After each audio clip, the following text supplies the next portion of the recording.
Hello! So, ito yung reading natin for Virgo. Ako po si Madam P. At ito ay para sa mga Virgo, Sun, Moon, Rising, Venus, Jupiter, Virgos.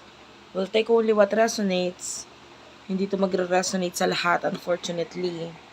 Hindi ko makukuha lahat ng energy ng Virgo sa mundo. Pero okay lang yon, may mga next readings pa naman tayo. If you want, ayan, pwede kang magpa-personal reading kay Jing Tarot Reader. Follow mo ko sa Facebook, guys. Facebook page namin, Madam P. Okay. Hindi ko lang sure kung open pa kasi hindi pa napasa sa akin ng aking admin yung mga sumunod na batch na magpapa-reading. Pero mayroon akong limit sa reading kasi. Pero kung open pa, i-check mo na lang dyan sa Madam P na Facebook page para dun sa reading na available ngayon. Hindi lahat available ngayon na reading sa akin, pero kung para malaman mo yung available dyan na lang sa Facebook page. Okay, let's start. And because you are an earth sign, meron tayong earth sign Philippines, don't forget ha. 8 of Wands, Ace of Cups, and the Knight of Pentacles, Taurus, Virgo, Capricorn. Wait lang, ayusin ko nga yung sing-sing ko, medyo maluag.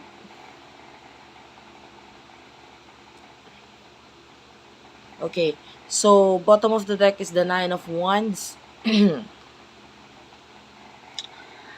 So, nakikita natin ngayon, nagfo-focus ka ngayon sa new beginning, especially pagdating sa love. Pag sinabi ko love, hindi naman to love na relasyon agad or whatsoever, ano.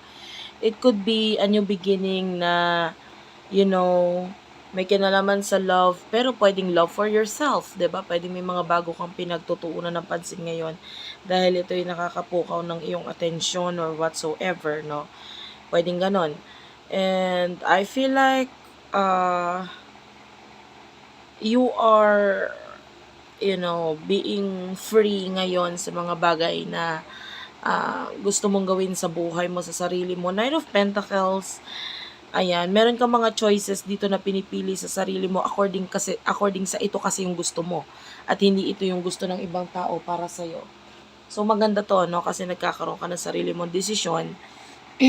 And ang mas nasusunod dito is yung puso mo, kung anong gusto mo, kaysa sa kung ano yung gusto ng ibang tao, ikaw ang nasusunod ngayon.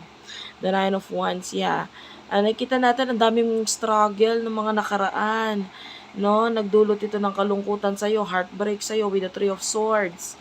So, ang daming struggle, pain. Yung iba sa inyo, pwedeng pagdating sa relasyon, inilagay pa nga sa third party situation or nagkaroon ng third party situation, and ito yung naging dahilan kung bakit nagkaroon ka ng matinding kalungkutan sa puso mo. So, ang dami mong pinagdaanan itong mga nakaraan. But now, hindi ka nakafocus doon sa mga bagay na yon. Mas nakafocus ka sa new beginnings sa buhay mo. Then, sino ba tong person na kakonect mo pagdating sa love? Kunin natin yung main energy niya. For the sign of Virgo, Sun, Moon, Rising, Venus, Jupiter, Virgo, please. For the sign of Virgo, Two of Cups is here. Strength card yan. Para to sa mga may karelasyon na nakikita natin medyo nagiging mas matibay yung relationship ninyo ngayon.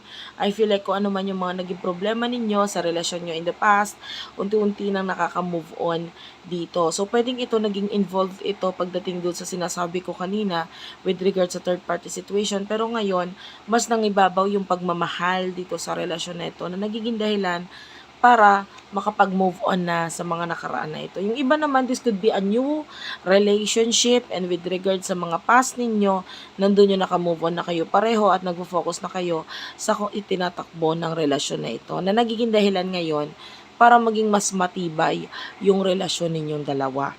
Kasi wala na yung mga cheche-boreching iniisip pa regarding sa mga nakaraan ninyo. So, take only what resonates kasi iba-iba yung energy na kuha natin doon.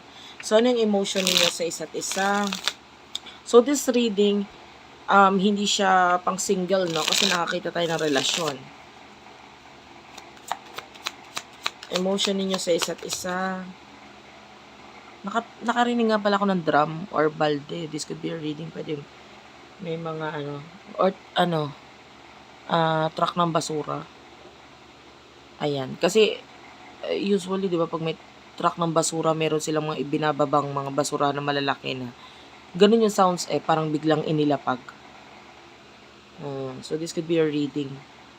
King of Wands, Queen of Cups. Okay. I really do like your energy, ha? The Moon is here, the Ace of Pentacles, and the Knight of Cups. Ayan, mas nakikita natin yung self-love, self-respect na ginagawa mo at nandito yung sabihin na natin you love the person, pero mas choice mo ngayon is kung ano yung tingin mong tama. Kumbaga, okay, nandyan lang siya, pero ikaw yung nasusunod sa buhay mo, sa sarili mo, sa mga gusto mong mangyari sa buhay mo, at hindi mo hinahayaan na yung relasyon na ito maka-apekto doon sa mga magiging desisyon mo sa buhay mo. Hindi lang ngayon in the present, but also in the future. Ayan, mas nakikita natin, inuuna mo ngayon yung pag-increase or pag-angat, pagtaas ng pagtingin ng tao sa'yo, no? Kesa sa relationship na ito. So, I feel like I find it more balanced na, no? Kasi ganun talaga nagiging mas matured ka the more na nagkakaedad ka, the more na nagiging mas mature ang paningin mo pagdating sa relationship, pagdating sa love, at ito yung ina-apply mo sa buhay mo ngayon.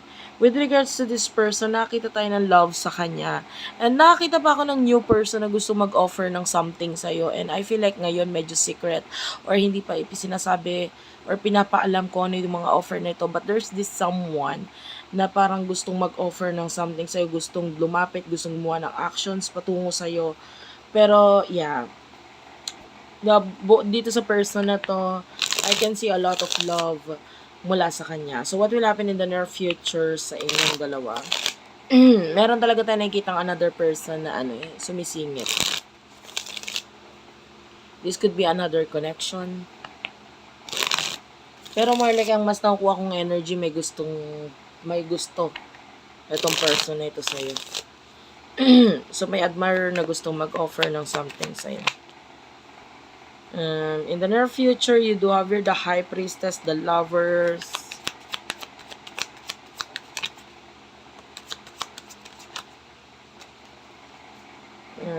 Okay.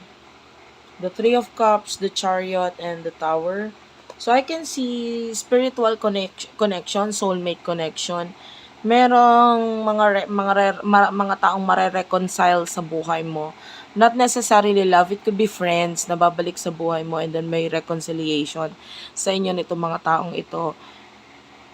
Something is going to end. Yung iba sa inyo, yung ending na ito, magdadala siya ng pagbabalik mula sa mga tao sa nakaraan dahil sa particular ending na ito na darating sa buhay mo.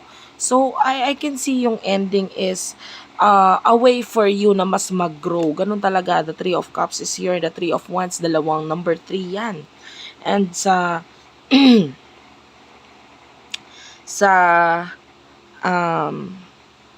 sa numerology, number 3 signifies the number for growth. And nakita tayo ng growth sa'yo. Kaya lang bago magkaroon ng growth sa'yo, meron mo ng ending. Ayan. It is because kung hindi mangyayari yung ending na yun, hindi ka mag-grow Mag-i-stay ka or ma-stuck ka sa isang situation na wala namang growth para sa'yo. So, in order for you na magkaroon ng growth, may ending tayo nakikita dito. Ayan. And may mga taong babalik sa buhay mo. This could be people na malayo sa'yo, but then, darating na lang, magugulat ka na lang. But I feel like you are well prepared here with the High Priestess energy. Prepared ka sa pagdating ng mga taong ito. So, thank you for watching, guys. I love you all. Please do like and subscribe. And don't forget, no, tulungan mo naman ako na magkaroon ng subscribe ka rin sa isang channel, yung Earth Sign Philippines, para mas mabigyan natin ng guidance yung iba. Kasi the more na gano'n na may nagche-check ng channel and may nagsusubscribe, marami pang napapabot yung mga videos doon na magiging daan ito para hindi lang ikaw yung nabibigyan ko ng guidance, pati yung iba na nangangailangan din. So, thank you very much. I love you all, guys. Thank you for watching and bye-bye.